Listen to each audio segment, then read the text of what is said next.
Hey everyone, hope you're having a good day. My name's Andy. My channel is Finding Value. Today I want to go through Twitter, see what people are sharing on social media. I'll interject my financial opinions related to three different topics: wealth building, commodities, and/or financial topics. Let's dive right in and take a look, see what people are sharing. And if you want to follow me, it's @Finance. And if you want to join our community, finding-value.com. I dive deeper in all this stuff, looking for investments and sharing it all with everyone in the community. I also answer a ton of questions during those Q&A sessions, and I do a lot of training on how I view the markets, how I look at macro, how I value sectors and then companies. Um, yeah, just looking for deep diving for companies to play this commodity bull market. It's really what I'm doing. Special coupon code is still active if you'd like to join. The Kobayashi letter: Trump tariff war 1.0 versus 2.0. The first Trump trade war proved to be an exceptional buying opportunity as shown below per zero hedge. Markets are trading on nearly the same exact route right now. Are you buying the dip in the Trump trade 2.0? This is what happened the first time in the green, and then the second time is what we've got going on. Would I be buying this? I can tell you this, guys. I think the market conditions are different. Uh, the Trump 2.0, he's walking into a commodity bull market. In 2016, we did see a nice, good bounce for precious metals and some of the commodities. That was the bottom of the. It was the beginning stages of a commodity bull market. But with gold starting to outperform the stock market, I would not be going into stocks like the S&P 500 and Nasdaq. I would rather choose to go into commodities. I think there's a lot more tailwinds and better valuations in commodities than the AI bubble, Amazon and Google and them. And they're great companies. I'm not saying they're bad companies. I just think that the clock is aiming right towards the commodity time frame right now where they're going to outperform. Unusual Whale says Trump just said globalists are behind stock market sell off. What the heck does that mean? Oh, and these globalists are doing it. Well, there's a couple things that I do see. I'm seeing interest rates across the world ramp up dramatically, like insane. And then it looks like we are trying to counter this pullback with lowering interest rates as fast as possible. I don't know if Bessent is back there doing something, or maybe Jay Pow is pounding it down. Pounding it down. Yeah, Pow Pow's pounding it down. He's pounding down those rates, trying to get the private sector juiced again. Maybe we should do a bunch more stimulus, like increase our currency system by 40% and then wonder why home prices go up. That's like everyone on Twitter. And then a bunch of Twitter people calling for a crash. Yeah, that's real bright. Oh, God. I can't believe that. Anyway, bullish trend. We've got Meg buyers showing up. I didn't believe I reposted this, but maybe I did on accident. We've got Logan Matashami. He says single men over 30, 40, 50, and 60 with no kids should never buy. They can't hold on to anything. This is adult composition of home buyer households. So I guess this is married couples. It's been going up here the past few years. We've got single females. They've been going up in terms of percentage the past few years. We've got a pretty big decline here in unmarried couples, and single males have been holding steady at a pretty low area. And then other, I don't know what other is. Those might be people who identify other than, I guess, their same-sex marriages. I have no idea what other is. I'm not really sure what that is. Um, Maybe it's kids. I don't know. But anyway, I was trying to figure out like why is this declining 81% down to 62%, and then I'm seeing single females. We went from 11, 10% all the way up to 20%. That's a huge move. So what I think is occurring here is that guys that are married, are probably getting forced to buy a house through their married partner, the female. I know I felt a lot of pressure when my wife had a kid. She's like, we're gonna buy a house. I'm like, okay. I kind of wanted to buy one anyway, but she gave me a lot of pressure when we were having. It was our twins that we were having because we didn't have it for our first kid. But I know a lot of females pressure the male to buy, especially if they are going to have kids or have kids already, and then they get sick of living in whatever. But another thing I will say is single guys are not good for the economy. I mean, we'll turn we will literally turn beer bottle boxes upside down and use that as a TV stand. We will create an empty carton that is made of wood and use that as a centerpiece in a living room to hold food on or put feet up on. I mean, we can live ravishly cheap, and we don't like going to the store to buy anything. So we come up with a whole bunch of different ideas, like going down to your local Chipotle, getting plastic forks, and then using those as forks. I mean, you can live really cheap if you are really thinking about how to do it on the down low. And that's single guys in general, I think. Here's Rick Rule. It says Mr. Buffett declined to answer publicly anything about the economy. But if you look at the portfolio distribution that Buffett has exhibited over 3 years, he's gone from 20% cash to 52 or 53% cash. I think he's absolutely, positively making a market call. And Warren Buffett is limited on the companies that he can buy. He can't just go out there and buy anything because he has so much money that he'd literally just privatize a bunch of companies trying to deploy money. So what he has to do, in my opinion, is he's stuck with these large companies. And if he doesn't see any opportunities in the large companies, well, the only other option is really putting it in cash. I know he's put a lot of money into commodity type companies, specifically energy. I think he's 20% weighted in energy. And he's no dumb guy, man. He's a smart cookie. He knows this cycle. He played the last cycle, which was the real estate cycle. He played it perfectly. He bought a whole bunch of energy right at the beginning. PetroChina specifically is one I remember. He crushed it. He crushed it. He even timed his sells pretty well. So I think Buffett knows the real estate cycle, and he just doesn't want to say anything about it. In a roundabout way, he says, always buy value because it's the smartest thing that you can do. You're paying for something that you're paying less for the value that you're paying less for the value than what you're paying less for than the value you are receiving. Hopefully I said that correctly there. So I agree with Buffett. And if you're always buying things with the best value, it also keeps you at the bottom of the cycle buying. It avoids you buying at the tops of cycles. You're not paying 35 to 60 times earnings. You're not paying a 10 or 20 price to book value. You're always paying something that is cheap. So it keeps them in the right areas. And if you look at the valuations and chart them over time, you can see the cycle. And that's where people, I don't think they understand what I'm trying to say. The cycle is in everything. And it is all interconnected. The cycle, the psychology, the valuations of certain stocks, the DXY, interest rates, inflation, energy being cheap, on and on and on. It is all interconnected, pointing to certain market conditions that are coming based off of valuations and things that are turning. And then that's what the ratios will tell us. Gold outperforming the stock market means that there's fear in the market because gold is a safe haven asset. And it also means that the stock market is susceptible to a downturn. That's why Buffett is 52 or 53% cash. Now, some people are probably going to ask me, well, what about commodities in a downturn? Well, we've already started our first leg up. We're in the second wave pullback, much like 2000, 2001. We're in the same situation as that.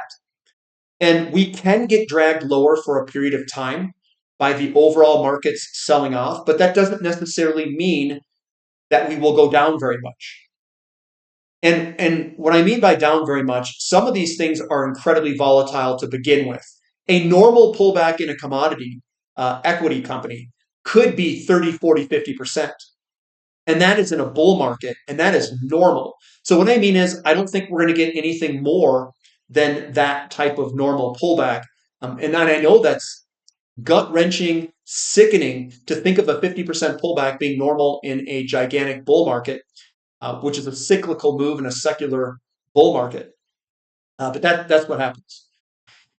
Even on to Tavi, he says it's astonishing that 2-year yields are still hovering around 4% in this environment. The U.S. simply cannot sustain these rates, in my view.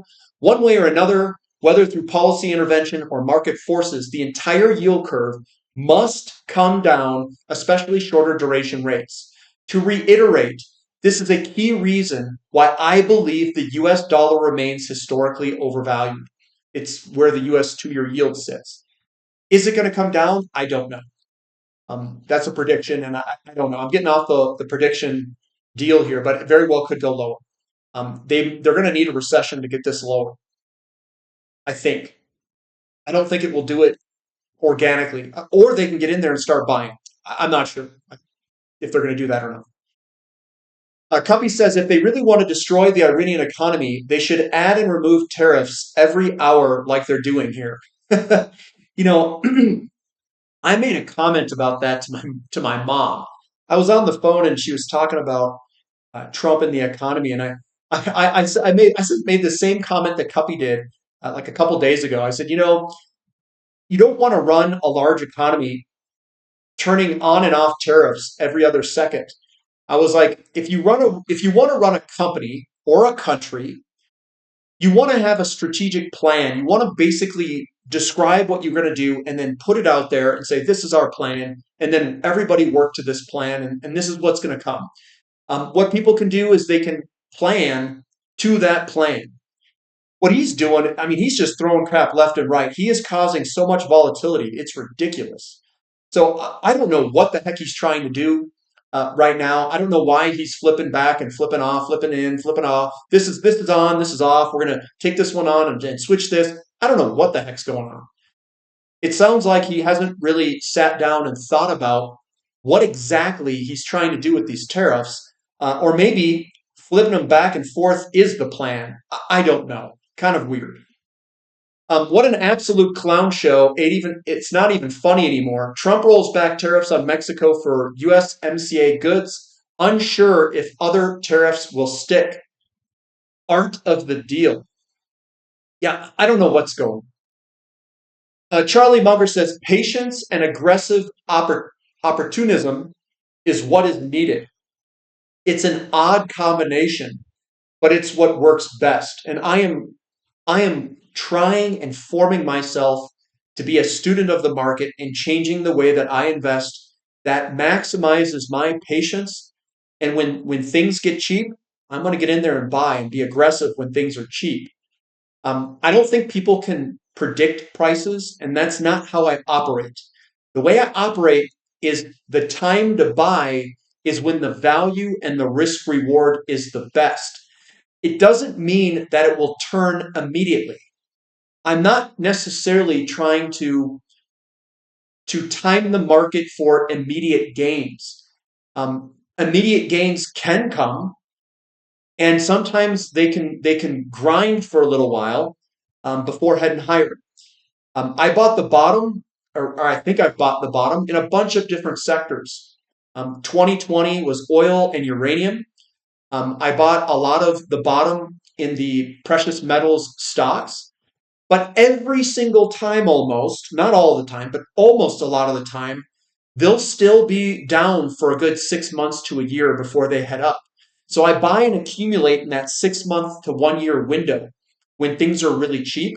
I hold on, and that's where your patience comes in. You hold on, and then when it starts to come into cycle, you get just gigantic returns.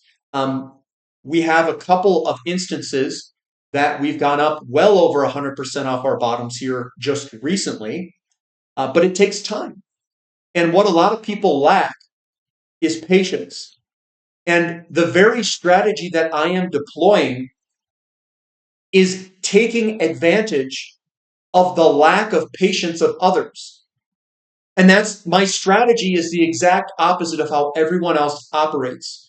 So it's very difficult for a person with no training to operate like I do necessarily, because you're buying it when everyone's telling you that you're crazy for buying it. But that's how you get all of the massive returns. What is a massive return? A 10 or 20 or 30 or 40x over a 10-year period or less. That's what I consider to be a massive return. I was lucky enough to 8x my entire portfolio from the bottom of 2020 up to 2022. And I have given those gains, some of those gains back this past, I would say, 3 months here. And a little bit before that, the end of last year was pretty rough too. So I've experienced a lot of volatility here the past, I'd say, about 6 months. It's gone down quite a bit. Now, does that discourage me? Should I just throw in the towel and give up?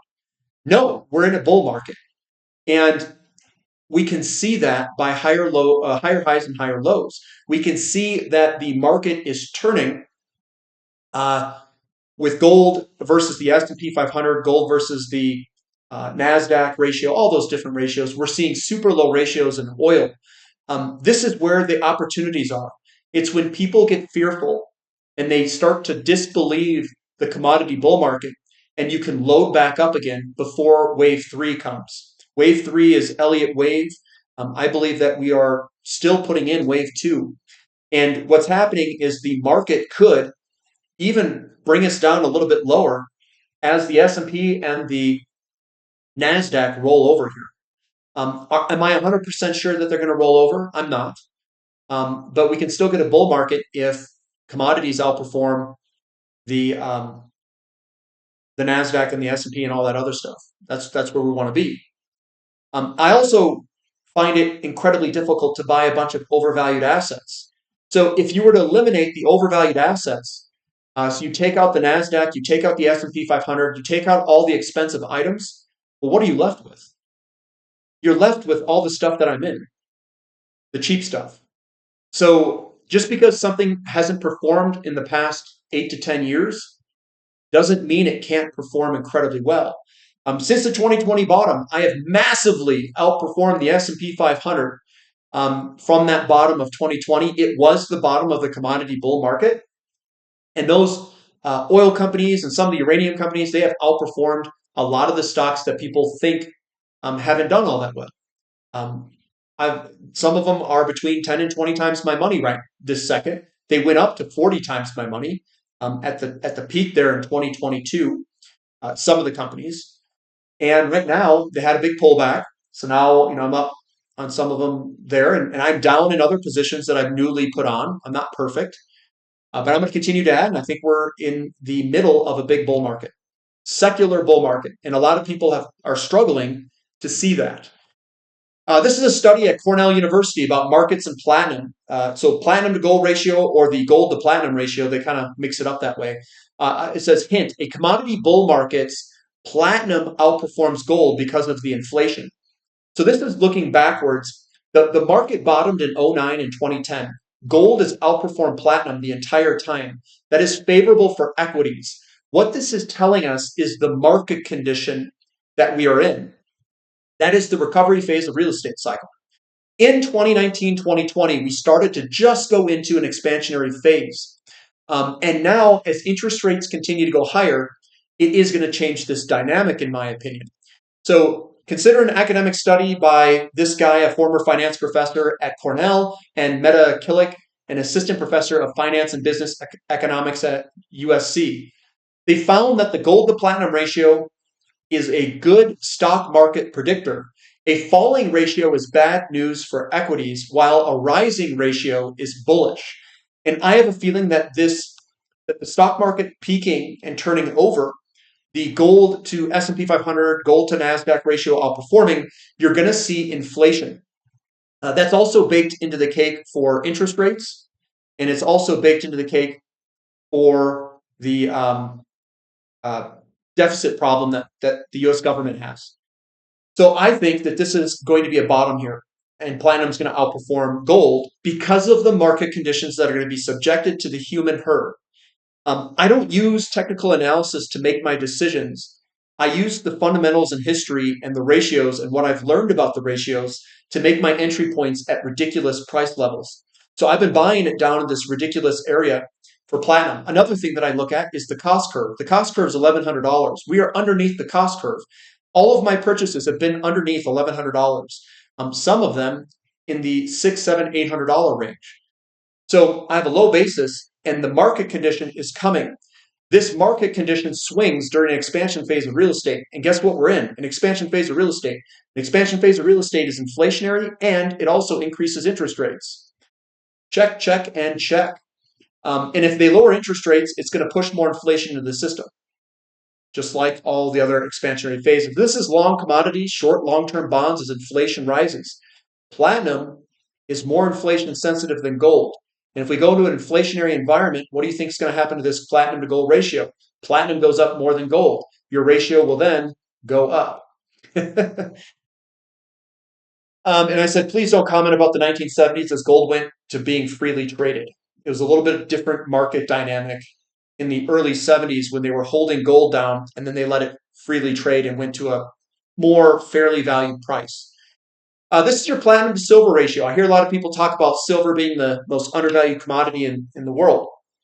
I'm here to say that platinum is cheaper than silver, so therefore silver is not the cheapest commodity in the world. The better question to ask is, what market conditions does platinum outperform silver in? And is that condition coming? I think it is. Now, could we get a false breakdown to the downside before that occurs? Yes, we could. Because we could go through a slowdown first, and that when they print money, silver generally has some blow-off move. I think we could get that blow-off move in silver before platinum takes off. That is a possibility, not a prediction, a possibility. And then when the inflation reaches the system, oil and platinum and all these other ones are going to go up. Copper will go up, and the economy will respond to that inflation. Here's some quotes to remind people. So this is Warren Buffett. He says, most people get interested in stocks when everyone else is. The time to get interested is when no one else is. You can't buy what is popular and do well. Whatever's popular is overvalued. That's the problem. And everybody talks about the stuff that goes up. It's just straight FOMO buying, fear of missing out buying. Then they talk about the crap that goes way up. Right now, the in stuff is crypto and AI, and that is where retail is all at. That's where the most danger is. Coming over to Seth Klarman, he says, in reality, no one knows what the market will do. Trying to predict it is a waste of time. And investing based upon that prediction is a speculative undertaking. So what do? You buy undervaluation. You always buy undervaluation. How do you do undervaluation?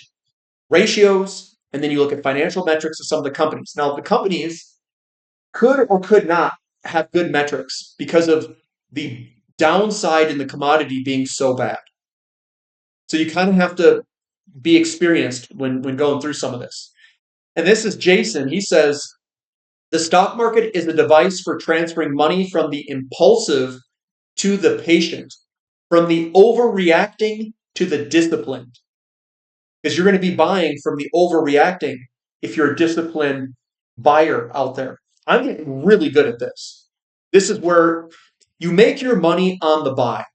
And you need to take an outlook that is different than everyone else. You need to be patient, and you need to not overreact. And what's difficult for most people is the price movement interjects fear. So what you have to do is you don't want to look at the price movements necessarily, and this is totally non-technical based that I'm talking about. You need to take a view of the business and the value of that business and separate price from it. If you can do that, then you can look at the technicals and say, okay, we are in an undervalued area. It could be vast undervaluation. You get the fear in the market, the overreacting and the impulsive. They start selling just because price is going down, but you know the value of the company. You take advantage of the disconnect between price and value, and you buy it at a very undervalued area. And then you wait with patience for that market condition to change and people to regain their wits. It is that simple. And you do it over and over and over. That's how you make it. In gold we trust says, probably nothing as we go up off this bottom here and going up. He says 2045 estimate is what we've got going on. So maybe we have a big up move in the U.S. commodity price index 10-year rolling CAGR. That's compounded annual growth rate. And if we're going up, that's a big growth rate. Tracy says platinum is in a structural deficit despite stubborn prices.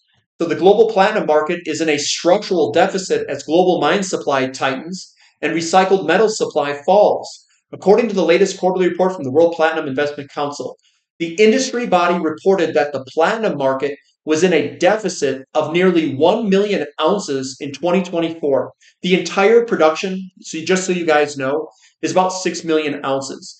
It's about an 8 million market, 8 million ounce market with recycling. This year, it's projected with an 848,000 deficit expected for 2025. And this is your substitution between palladium and platinum. And if we get in a deficit in platinum, they're going to start to substitute back to palladium, and it just switches back and forth.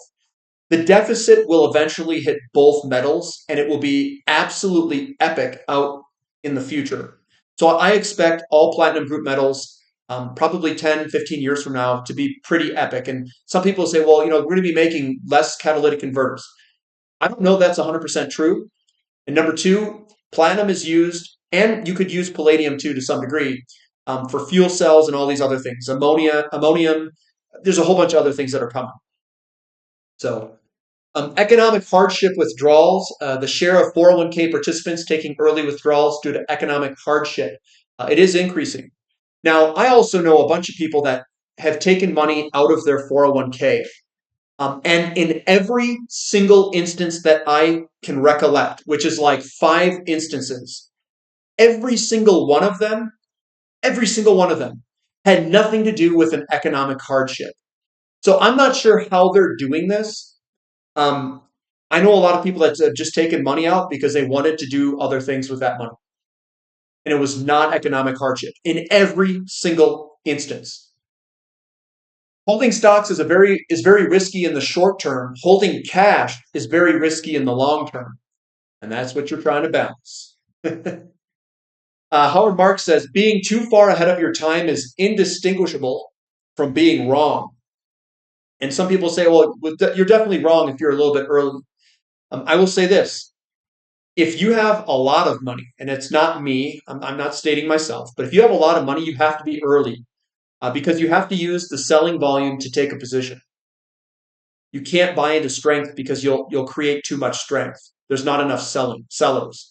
So those that have a ton of money, you have to be earlier where you need selling volume to basically get into the stock. And we're talking, if you're gonna do a Eric Sprott, you got to be early if you're buying 10 or 20% of a company because you'll just buy up the entire float, especially if it's a low kind of a low float stock.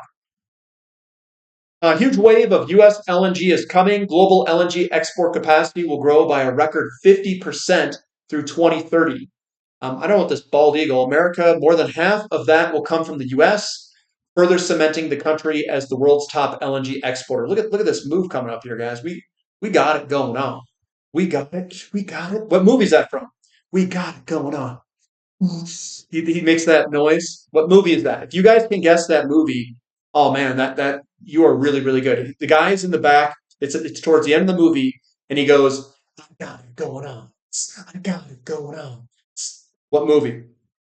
We're coming down. Colin Robertson. It says, if we're honest, dissent in the Trump admin have done nothing thus far for lowering mortgage rates. In fact, they're simply back to where they started around the time Trump was the front runner to win the election.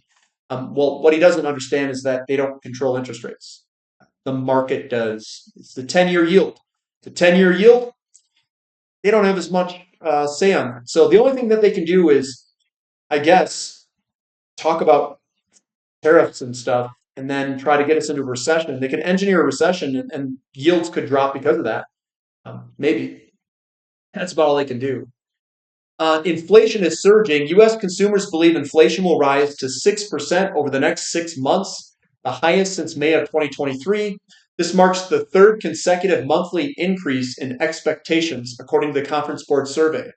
Moreover, Americans believe prices will rise at an annual rate of 3.5% over the next 5 to 10 years at a 30-year high. Meanwhile, prices paid in regional manufacturing surveys in Philadelphia, New York, Kansas, and Texas all jumped to the highest since mid-2023. Lastly, the prices paid index for services remained elevated at 60.4 points in January, the third highest since February 2023. Inflation is clearly hot. There's the big gap there, the big jump higher for inflation rate expectations over the next 12 months. Remember, oil is the most inflation rate or inflation sensitive asset. This is what's coming. And that's all I've got for today, guys. So we're going to end it there. Give me a thumb up for the content. Subscribe to the channel. Subscribe to the website. We've got that special coupon code if you're interested. We've got a question and answer session coming up at 5 p.m. Mountain Time Sunday. So we'll catch you then. See you next time. This is Finding Value.